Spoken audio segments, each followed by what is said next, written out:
This week's episode is about Mental Health Awareness Month. I'm Rachael Keefe, and this is Monday's Muse.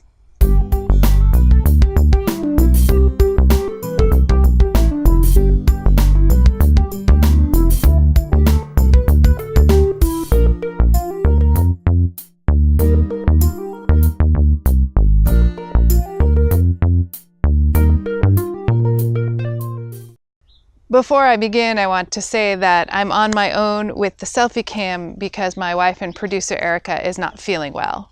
So please excuse the not so stellar quality of the video. So Mental Health Awareness Month is the entire month of May in the United States. It's an opportunity for us to become more open and understanding about mental illness. In the church, we're not so very good at talking about mental health, mental illnesses. We tend to keep quiet, and people who have mental health challenges when they come to church don't usually share them. May is the perfect opportunity to change that. Even the scripture readings for the last few weeks have all been about love, how we love one another. The gospel text for this week is, "This is my commandment, that you love one another as I have loved you," says Jesus.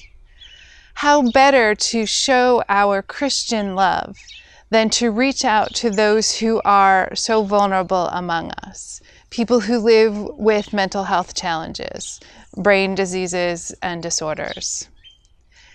What does your church do to welcome people who suffer with symptoms of mental illness?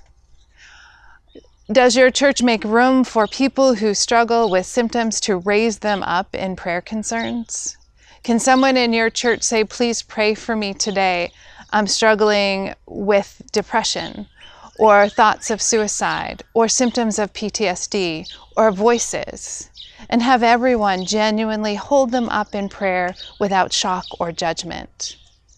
I encourage you to explore these things in your congregations, to think about the possibility of a dedicated mental health ministry. If you happen to be United Church of Christ, you can contact the Mental Health Network. And even if you're not UCC, please look at the resources that are out there to help our congregations understand that mental illness is not punishment for sin, judgment from God, or anything other than biological diseases and disorders. We all deserve to have a place at the table. We all deserve to know that we are loved and valued, because God so loves the world that Jesus came to teach us how to love.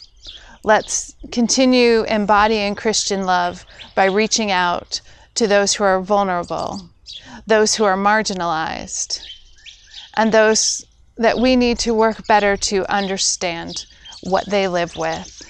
Mental illness is something that is not curable, but it is treatable. And as I said, everyone deserves a place at the table.